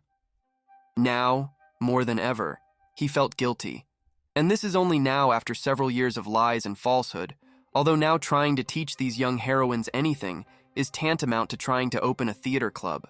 It's the right time to push yourself. Moreover, considering the fact that Linghu successfully improved in the fifth style of the 100 concepts of the Heavenly Army, the Art of Diamond, and the very one that turns our hero into an already stubborn stone for 10 days. Although to some extent it was this style that was the most useful among others, since it was it that made the hero invulnerable for a certain period of time. To perfect this art, you need to imagine yourself becoming hard, and so on, harder and harder, until you gender identify yourself as a kidney stone. So our hero spent some time meditating, imagining himself as Dwayne "The Rock" Johnson, becoming harder and harder and harder in his soul. However, along with thoughts about stones, rocks, and kidney failure, extraneous thoughts begin to creep into Linghu's head, apparently coming straight from our hero's suspicious memories of a past civilized life with the internet. But the petrification session is abruptly interrupted by elder sister Su, who successfully burned her mentor while viewing thoughts of dubious origin and context. From such a treacherous intrusion, Linghu suddenly lashes out at his student, in response to which she immediately bombards him with apologies. It was not a good idea to interrupt the master during cultivation and all that. Then the older sister finally decides to say why she burst in here in the first place, and this very news turns out to be a new suitable mission for their gang. Based on the information about the mission, there is a rich family in the city, the Lin family, and Miss Lin has recently been followed by some bad person. How they determined that he is bad is not clear. Maybe just another stalker. But as many say, that same person is the only survivor from the village of the Black Vortex, which was once destroyed by our beloved mentor. Presumably, this most mysterious shadow was the first master of the Black Vortex village, Liu Sanqin. And as soon as the sister mentioned his name and this whole damned village, Linghu's soul immediately felt a little uneasy. It all happened about 3 years ago, and remembering the events of all past events, his heart begins to contract even faster. That dark night, the wind shook the crowns of the trees, and the silver crescent illuminated the then hopeless darkness of the night. That night, our hero was walking around the city, but the robbers of the Black Whirlwind village accidentally stumbled upon him. Then these 3 determined people were already going to pick the pockets of our hero. And as usual, despite the inner calm, Linghu's mind was in complete chaos because how could an ordinary walk so abruptly turn into a direct attempt at robbery? When he first came to this world, Linghu handed over the body of the first guard of the demon cult to the local authorities, and after that he managed to scare away the Blade Master from Japan. At the present time then, when meeting with bandits, he still occupied 3rd place in the list of Tiangans, and many should have already heard his name, and he should be quite able to scare off those robbers. And it seems that it was at that moment that our hero took up the habit of always and everywhere, using the very first and, at the same time, most useless fighting style. And if these petty thieves did not know his name, then Linghu easily made them remember him for the rest of their lives, at the same time, of course, not forgetting to list all his most prominent exploits. It was then, seeing all these special effects in the style of Indian films, that the bandits thought twice about whether they should deal with the martial arts master himself. However, if this false tactic really influenced the 2 most sane thieves, then for the 3rd big guy who looked more like an overgrown baby, not only did it not work, but it also motivated him to fight with him. Our cunning hero was unable to resist such a direct, simple, and unexpected blow, and in just one blow he lay alive on the ground. Actually, it was then that the robbers realized that in front of them was just an ordinary weakling showing off, and not a truly strong master. This is how our hero actually ended up tied up in the village of the Black Whirlwind, because that idiot was not afraid of him. The leader of the robbers sat in the crowd among the others on a small makeshift throne. Even this leader of the thieves did not expect such a turn of events, that the owner of the 3rd place in the list of Tangans was an ordinary trash who did not know martial arts. During the entire farce, the robbers discussed their new captive until at one moment they decided to finish him off on the spot. And this time our hero, out of despair, tries to solve the problem with tears, unable to use his spectacular but useless tricks. However, all this only causes laughter and ridicule among all the robbers. It would seem that the whole story might end on this comedic tragic note, but the leader of the bandits says to hold their new guest until a certain Sinjin arrives. Oh, if Sanjin knew that now the legendary master Linghu himself had fallen into their hands, and before that he feared him so much that now he would know that his main fear is nothing more than ordinary garbage. At this moment, our hero understood that it was all over, and that it was in this camp that his life would come to an end. But suddenly a sentry runs into the center of the camp, shouting to the entire camp that a bear has wandered into the confines of their camp. All the other bandits also jump out of their talking places and also, in panic, begin to yell at the entire camp. At the same moment, Linghu looked back and saw in front of him a huge bear of incredible size. Who would have thought that the situation would become much worse than it could have been? A huge beast literally appeared out of nowhere and immediately begins to destroy the entire camp, scattering robbers left and right, as if not paying attention to our main character. There are many disappointments and bad moments in human life, and it was at this moment that Linghu thought that everything would be over. And at the same moment when he realized this, a huge brown bear appeared. The oil lamps that the bandits used as lighting fell, after which a mountain fire broke out. The next day, when our hero came to his senses, there was no one left except him. Linghu found a way to untie himself and change his clothes, and then came to the local authorities. Then he told the local authorities the whole story about what happened. Then he said that a bear attacked the camp, as a result of which they were killed, and their lair was destroyed. However, after examining the scene of the incident, the authorities did not believe our hero's story at all. At the site of the former camp, there was now a heap of ashes and debris, and how then could these robbers kill each other? The local employees only laughed loudly, but before all this, these bandits had ruined families and robbed houses for many years and deserved death. Fortunately, no one will accuse our hero of all these crimes. After this, our hero only has to leave the scene, listening from behind to the mocking cries of employees promising a reward for his pseudo-heroism. This is how Linghu received a large monetary reward, and since he single-handedly destroyed the Black Vortex village, and from that moment on, his reputation grew significantly. However, he knew that the destruction of the Black Vortex bandit village had nothing to do with anything at all. In addition, it is quite possible that another person also knew about this, namely, none other than the first master of the Black Vortex village, Liu Sanjin. Finally, the younger sister's words bring Linga back from the flashbacks, otherwise they would have lasted for a couple more chapters. And the first thing our hero decides to do is find out what this new mission is in the village of the Black Vortex. Younger sister Su says that a miss from the Jinxiu City Fabric Workshop was persecuted by Liu Sanjin, a follower of the Black Whirlwind village, and the owner of the Fabric Workshop wants to hire several Wulin masters to arrest Liu Sanjin. The prospect of simply arresting him slightly pleased Linga, because in this case there would be no need to enter into a direct confrontation. This guy would be a serious threat to Linghu, and therefore it would be better if they dealt with him, but he was still afraid that he would look for him for the sake of revenge. In theory, now it was too late to hide from him. The sisters, as always, seemed to be thirsty for a new portion of beatings, and continued to beg their mentor to take on this task. Unable to resist the constant onslaught of words and the cat-like eyes of his sisters, Linghu still decides to take on this task, even though it may once again have a negative impact on his life. He simply could not refuse them. First, he had to take the task. He could only hope that as soon as the other masters found out about this task, they would quickly disperse with it. Events quickly moved to the same fabric workshop from where this task could begin. As soon as our heroes enter this establishment, they are immediately greeted by the owner of the establishment, after which he immediately cordially showers them with many thanks for the fact that they decided to help his fabric workshop. However, our hero notices a strange detail, because according to the contract, there should also have been other masters here who also took on this task. As it turned out, even despite the rich reward according to the owner of the workshop, as soon as they heard the name Liu Sanjin, he immediately ran away in fright in all directions. But nevertheless, without losing optimism, the owner of the shop was sure that together with the #1 master in the whole of heaven, he had nothing to worry about. But at that very moment, our hero realized that he had once again gotten himself into such shit that he had never even dreamed of before. It's too bad that no one else came for this task, because Linghu wouldn't be able to catch fish in troubled waters any other way. However, he had already come to the right place, and all this time it had not occurred to him to come up with an excuse to get out of this mission. The owner of the workshop notices this strange uncertainty on the face of the main character. It seems that Linghu will no longer be able to completely hide everything that is going on in his thoughts. And at some point, this merchant even thinks that such a legendary hero like Linghu might be afraid of this Liu Sanjin, and damn how shrewd he was in this regard. But having heard such words addressed to their master, both sisters immediately, like chained dogs, break into the poor owner of the shop. And how dare he even doubt the confidence of our mentor, because his strength is truly undeniable and, as has been shown more than once, has saved the lives of both sisters. At least the sisters themselves were absolutely sure of this. Linghu understood that the Su sisters were overpraising him, and if this continued, then our hero would have no choice but to agree to another deadly adventure. In any case, according to the data of the mission itself, before this Lu Sunjin only pursued and monitored that girl, without taking any action. We can only hope that everything will remain that way.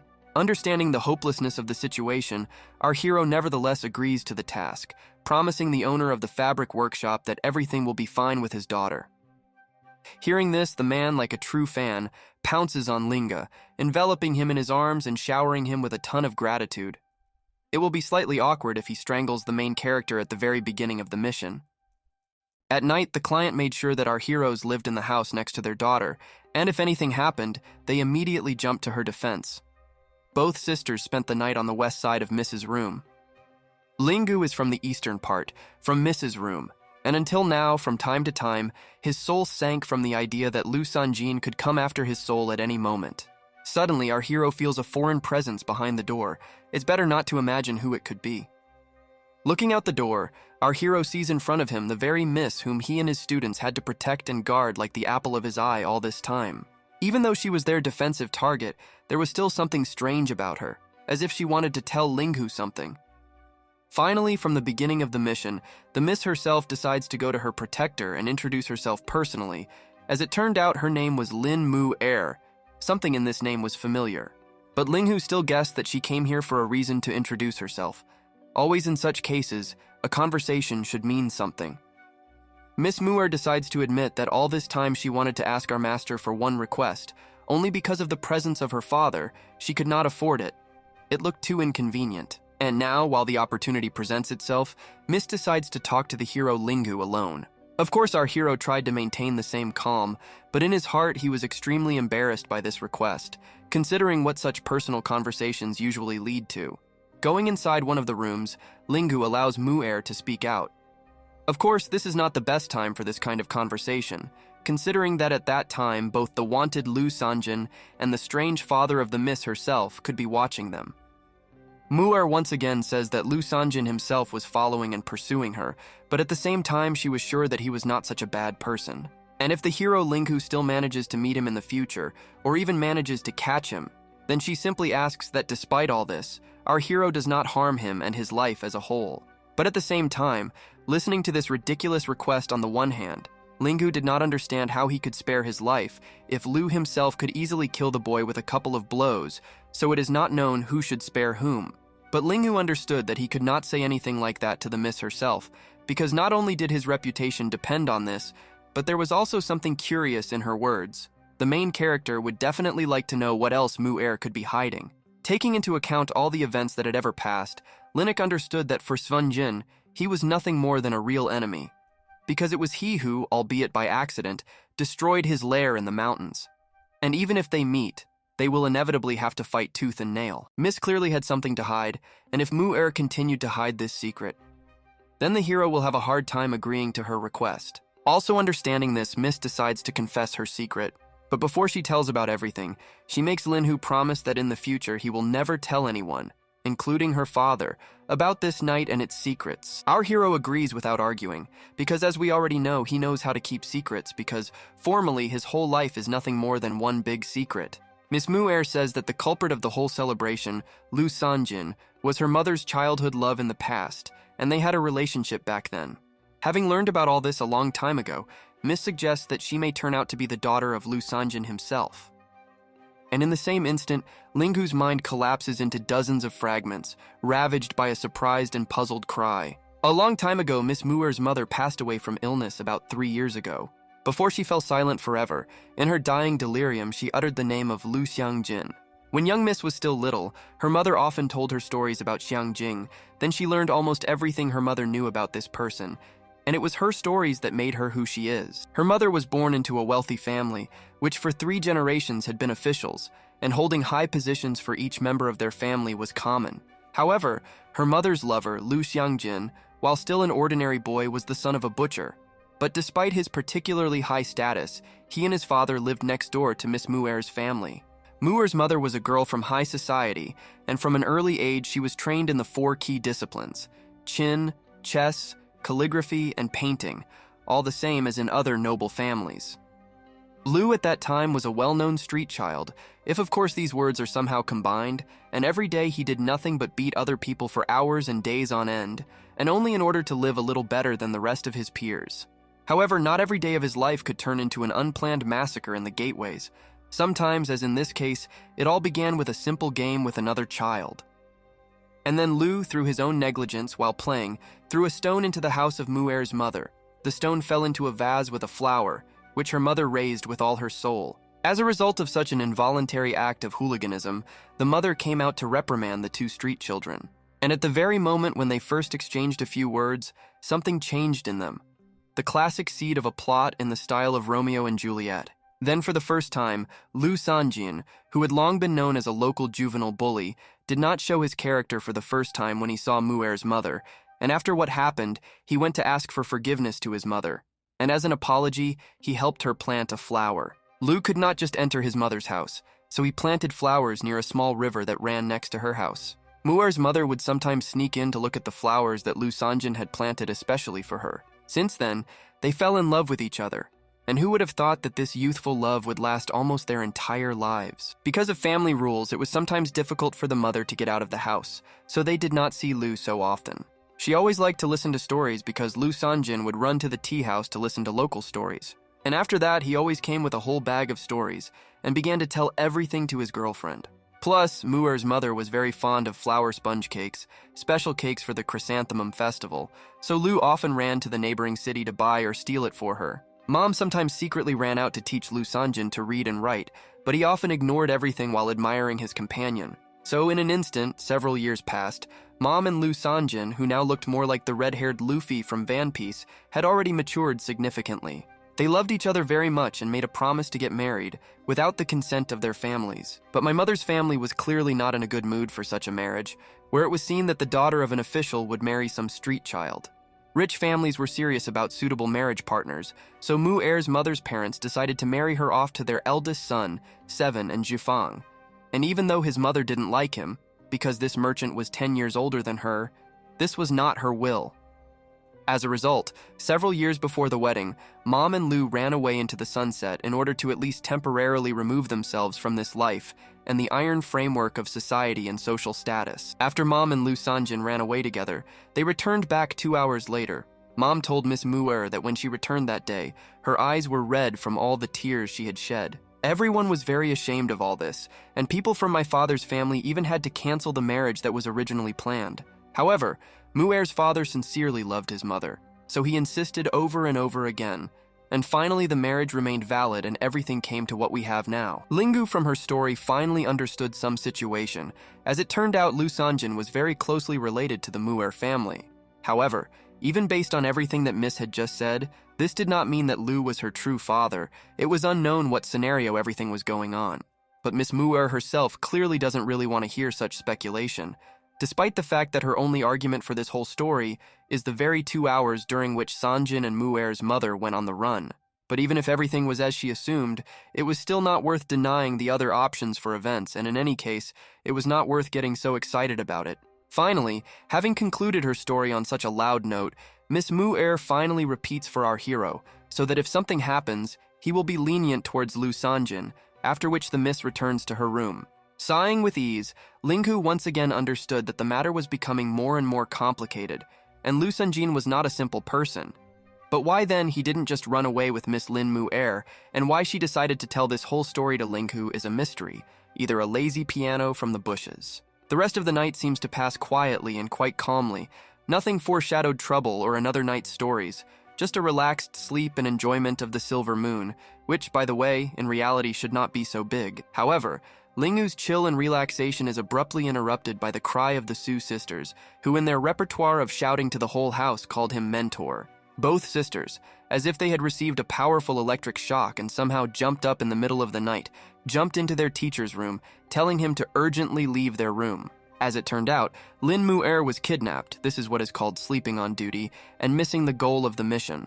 Hearing this not very good news, Linghu immediately takes off and, snatching his blade from its sheath, tells their entire group to urgently go to save Miss. The situation turned out to be too bad.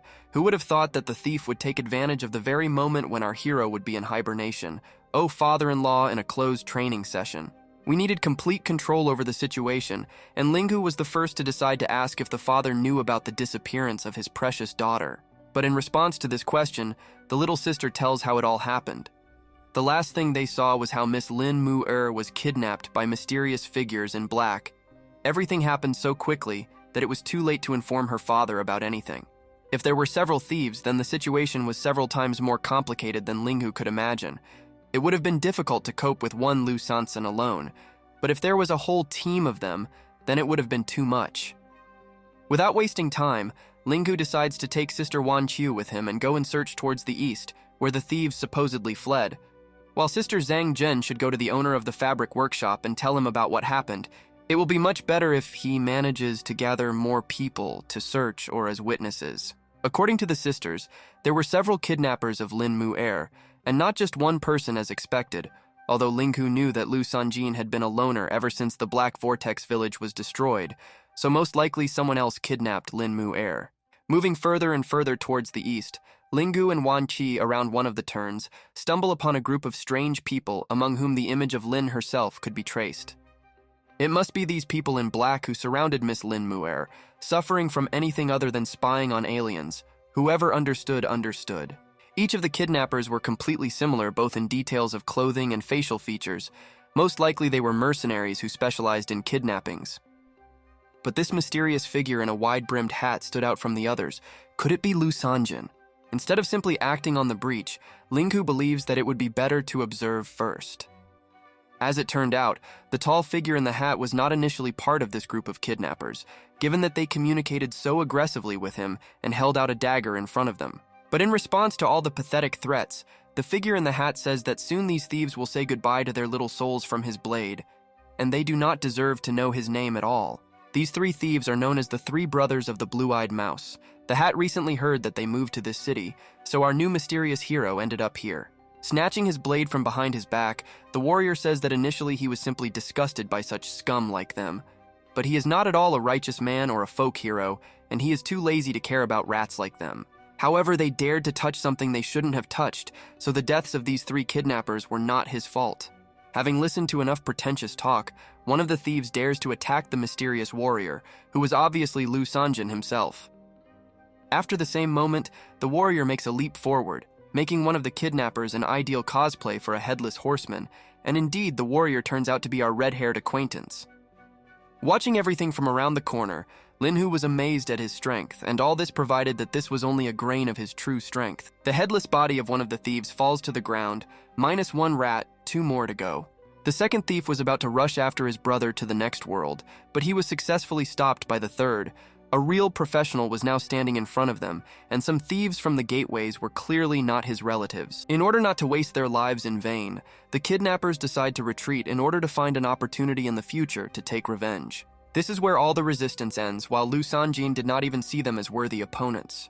It doesn't end there, and our red-haired Avenger decides to finish his job and reduce the local population of gray rodents by a couple more. Further, after the cheerful cutting of the thieves, Lu Sanjin apologizes to Miss Lin for this whole circus and for the fact that she had to witness this spectacle.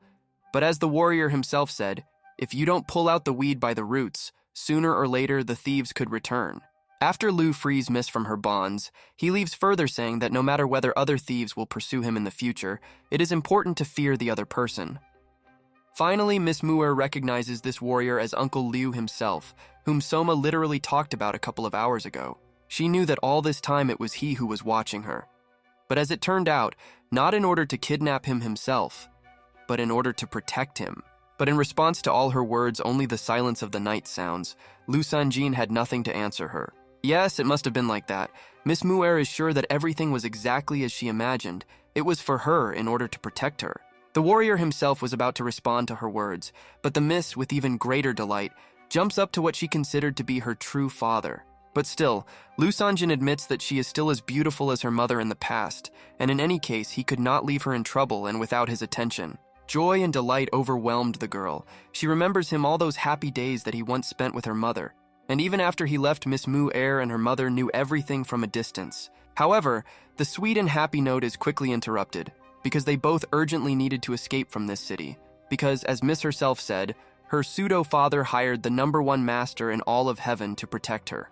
This news is not so much frightening as it is of interest to Lu Sanjin himself. He still did not know who this new legendary hero was. And in this case, Miss Muir tells the warrior that this mysterious #1 master is Linghu Dujue himself. But in response to this, our red-haired copy of Guts from the anime Berserk simply dies laughing, and this is the very fear that Linhu told us about earlier. Lu Sanjing says that this so-called #1 hero in the Middle Kingdom is nothing more than a show-off and a thief, and the incident of the Black Vortex village back then completely confirmed this. And at this moment, our hero's heart burns significantly. Never before has anyone hit his reputation and self-esteem so hard, which was sometimes hanging on by a thread. Miss Muir froze, not understanding why. Lu changed his emotion so abruptly at the mention of the main character. There is a legend all over the world that he single-handedly killed all of Lu's brothers in that Black Vortex village, to the point that he even managed to finish off his older brother. However, I somehow happened to meet a younger brother from the Black Whirlwind village who survived that day, despite being severely injured.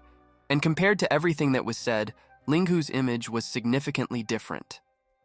In fact, our pseudo-hero knew nothing at all about martial arts, because then in the village of the Black Vortex he was easily tied by the Liuya brothers. And if the bear had not burst into the village and started a fire, they would not have simply killed each other in the chaos on the mountain. Lu Sanjing had long despised Linghu Daikjue. Linghu did not even suspect that in that fire, except for himself, anyone survived, but now that his world has turned upside down, our hero has finally lost his entire previous level of morality. If this continues, then there will be no point in pretending anymore. Obviously, knowing the truth, Liu Xianjin was not afraid of him at all, no matter what titles our hero had among the people, so it would be better for him to quickly get out of harm's way. But as usual, everything is spoiled by one of the sisters, who, unable to bear the insult of her mentor, looked out from behind the shelter and did not simply allow them to speak badly about their magnificent master. Having put her blade in front of her, she fearlessly comes out from around the corner, ready to defend to the death the honor and dignity of her mentor, no matter how much of a liar he actually is. And at this moment, our hero realized that he was in complete shit. The appearance of his sister only slightly takes Lu Sanjing by surprise. Who knows what this little one could be doing at night in the middle of the street? Without losing the degree of dementia and courage, our heroine introduces herself as the senior student of the hero Linghu, Su Wan Q. Now our hero had practically no chance left for a peaceful retreat, and of the 3 options to lean back, he had only one option left, and this option was a chance for survival. Well, since this happened, our hero reluctantly decides to pretend again, hoping that his special effects will scare away Liu Sanjin. Our hero, having gathered his thoughts, comes out from around the corner, and instead of nervously darting eyes and a frightened grimace, a smug, albeit feigned but so natural smile adorned his face. The main character, having decided to present all his pathos to the enemy, introduces himself as Linghu Dujue, who has taken upon himself the task of protecting Miss Mu Er from the fabric workshop. Then he cleverly tries to play the situation in his favor, so that there is at least one opportunity to leave without beating. Finally, Linghu asks if Liu is ready to retreat, or if he is ready to risk his life. However, the red-haired warrior only once again breaks down with loud laughter. No matter how much pathos Linghu unloads into his image and phrases, in the eyes of this pathetic former street child, he will remain a jester. Then his face becomes serious again, and Liu says that even if everyone else in this world knows the main character under one image, but only he knew who Linghu really is. And once again he remembers that very night when his brothers tied up our master in the village of the Black Whirlwind, and then this show-off survived only because of the opportunity that came to hand. Nothing more. Even before this moment, Sanjinyan guessed that after that fire, Linghu was sure that no one survived, but as it turned out, there are still people in this world who know about his true rotten essence. Not succumbing to the warrior's provocations, our hero continues to stand his ground, and he will not leave this image until he achieves his goal. It seemed that now they both stood on equal terms. To turn the flow of fate in his direction, Linghu begins to tell his true story, a story in which he was who he is. Then, according to Linghu, he was on his way. and, going up the mountain, he noticed a fire breaking out in a small village. At first, he was going to save the people affected by the fire, but after learning that they were just some pathetic thieves and bandits, our hero slaughtered everyone completely. When the fire filled the entire space of the mountain, Linghu pulled out his blade and, remaining outside the ring of fire, cut out one bandit after another who were trying to pull them out of the fire, but ended up falling on the blade of the sword. Liu does not dare to say anything. It seems that he himself is confused in the truth, and whether everything happened as he knew before, the question arose in his thoughts and became more urgent with each false proposal of Linghu. And that bandit who survived the fire, according to the true story, Linghu could have simply made up his own mind after the whole shocking incident. Our hero has become so skilled in the art of lying over the years that he even almost believed his own lies. This is the highest level of lies, mixing the past and fiction, and in combination with the useless but effective art of the divine winds, which our hero resorted to, in the last phrase gave his speech even more pathos. It is quite possible that this could, if not frighten him, greatly impress Liu himself. But still, Liu Sanjin remained firm like a rock, and even the true speeches of our hero did not shake his point of knowledge of the truth. He admits that there is a small amount of meaning in these words of Linghu, and moreover, he still felt the power emanating from him. However, no matter what the truth is, Liu Sanjin has 3 principles, according to which he simply must fight our hero.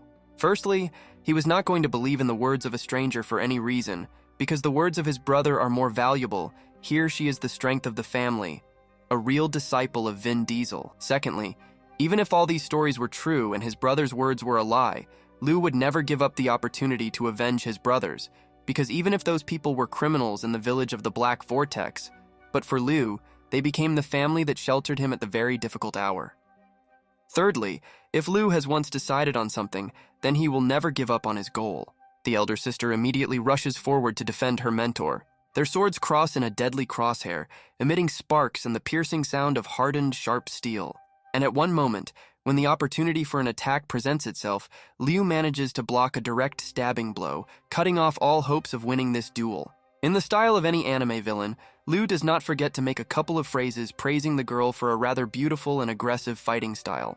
But having delivered her most powerful blow, she automatically opened up all the weak points in front of her opponent. Liu moves away from the blow and from the overly powerful impulse. The older sister staggers to the side, at some point losing her balance. And then, taking advantage of the moment, Liu Sanjin strikes directly at his sister's stomach, and this is where their duel apparently ends. After which the completely exhausted sister Su falls to the ground, and the only thing that continues to hold her upright is the street wall. The warrior once again says that he is none other than Liu Sanjin, and he does not kill women or children, which is why he decides to spare her. Having had enough of playing with nobility, our red-haired Guts decides to return to his main thorn in the person of the so-called #1 master in the Middle Kingdom.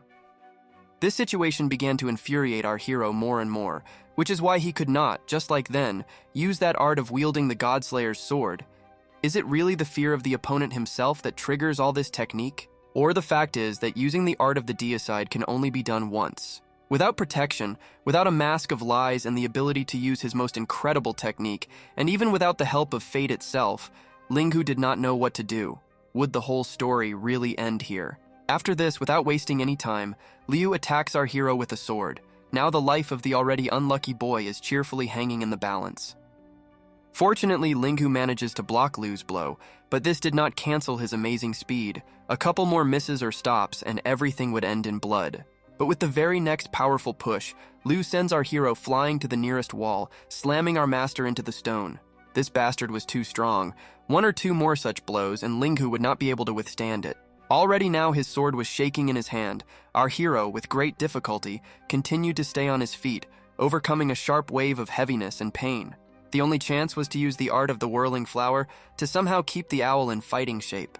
Approaching closer and closer to our hero, Liu admitted that even though he was completely convinced that Linghu was completely mediocrity in martial arts, he still knew some deceptive maneuvers. And still thoughts about his brothers were spinning in his head. If not for their death, Linghu would not have become famous at their deaths. And now even being in the afterlife, after death, they cannot close their eyes. And today Liu, raising his sword above his head, swears that he will finish off the liar, taking revenge for everything he did against his former family. Suddenly, Miss Mu-er herself stands between both fighters and apparently admired everything from the side without making a sound. Even though the title of hero given to Linghu was not deserved, Miss believes that he is actually not such a bad person as Liu imagined him, because it was he who took responsibility for her protection, so Mu Er asks to spare our dummy. Liu freezes in a stupor, not understanding what he should do now, act out of a duty of revenge or at the call of his daughter's conscience on the side. At this time, Linghu realizes that this is a good time to take some action while Miss stood up for him. Despite the fact that this degenerate from the alley forced our hero to surrender, and at the same time wounded his sister Wan Qiu, Linghu did not want to lose. However, clutching his blade in his hands, he realized that his skills were not as good as Liu's, and the key task now was to survive. Still, succumbing to Miss Mu Er's words, Liu agrees to let Linghu Dujui live. However, the warrior was haunted by the thought that this man, whom he had to spare, had deceived the whole world and gained his reputation at the expense of his dead brothers, and sooner or later he would have to pay for it. Therefore, in order to restore justice, Liu orders the defeated Linghu to admit tomorrow to the rest of the world that he is nothing more than just a liar. And then he also orders him to kneel 3 times in front of him on the floor, all this, according to Liu, not for his own sake, but for the sake of his dead brothers. Linghu stood in oblivion of thoughts. He did not know how to get out of the situation in order to preserve his good name and life, because now both were tantamount to death. He listened to all of Liu Sanjin's demands, and without knowing why, an incomprehensible deep-seated anger began to boil in his chest. This was the world of martial arts, a world where the strongest survive while the weakest sink into oblivion, and cannot withstand all the weight that this cruel reality brings down on them. And only the strong here can interpret their own rules, and it is on these rules that local laws are built, and only the strong here can walk with their heads held high, without fear that they will someday be trampled by someone stronger. Thoughts were confused over and over again in Linghu's head. He realized that today Liu might spare his pitiful life. But for someone who had already died before, was his life really worthy of the respect that this world of lies presents to him? Having gathered his strength, Linghu grinningly says that he finds everything that happens here funny. This word even silences Liu himself. He already suspected that this young man was up to something again. Linghu says that this is just one duel, and was this vaunted Liu Sanjin sure that in one short battle he would be able to break our hero? It turns out that all this time he simply failed to take a good stance, so this big guy managed to slightly hurt him. A new wave of energy fills Linghu's body, and he, standing on his feet and again tightly grasping the hilt of the sword in his hands, says that their duel is not over yet. At some point, Liu even finds something interesting in this. Maybe Linghu is not as hopeless as he imagined him, but only now he began to realize the incredible gap between the inner worlds of both of them, especially in the fact that this guy is very stingy with words because of his own egoism and pride. Since the duel is not over, Liu decides to do as he wanted to do initially, to finish off the obstacle once and for all. Linghu was already determined to die, but he had enough experience from the last time, so he understands that in order to stay alive, he must not stand still or retreat. It's time to face fear. Face to face, Linghu made the first clumsy attack, although this blow was not enough, but it already showed that he still had the strength to fight back. Liu was amazed at how easy it was to dodge every blow from his opponent. Now with one single attack, it was enough for him to end every life of this guy. Afterwards, Liu swings his sword, preparing to make a final cutting attack. A little more and Linghu Dujue will be dead. The blade collides with the neck of our hero, but instead of the promised result, as is usually the case, the blade of the blade cuts into the impenetrable skin of the master. The unexpected turn of events leaves the redhead in shock, while Linghu understands that now the time has come for him to show who is the boss of martial arts. Liu jumps to the side. He was amazed at how this liar's neck could be stronger than his own blade. But then the situation only gets worse for our red-haired show-off, as our hero has again accumulated his ultimate. The time has come to show who is worthy of the title #1 in all of heaven, and God, how timely it is. This is the true potential of the word of the heavenly army, the 9th technique of the deicide. After this, Linghu makes a powerful leap forward, filled with the energy of rage and that deep-seated anger. Now everything has been decided and the scales have tipped in the right direction. Both duelists freeze behind each other, waiting for the silence of the night to be broken. Now Liu Sanjin's face no longer showed the former mocking smile. Now his face was distorted with a grimace of pain, and there was a metallic taste of blood in his mouth. Miss Muer immediately jumps to the aid of her pseudo-savior, who apparently is already tired of appearing from behind-the-scenes textures, otherwise her sudden appearance cannot be explained.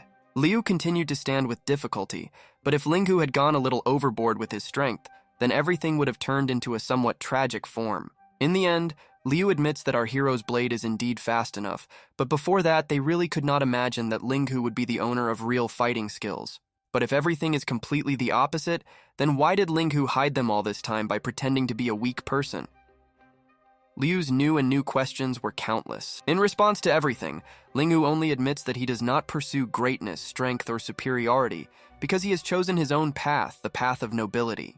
After these pathetic words, our hero once again falls unconscious right in front of his opponent. A somewhat awkward situation turned out. Miss Mu'er immediately worries about the sharp deterioration of Linghu's condition, whom she can now again call a true hero. However, even Liu Sanjing understood that everything was fine with him because he had just stood on his feet and fought like a true martial artist. It seems that, as usually happens in such situations, he was simply sleeping, a good moment to end the duel and save his life and reputation.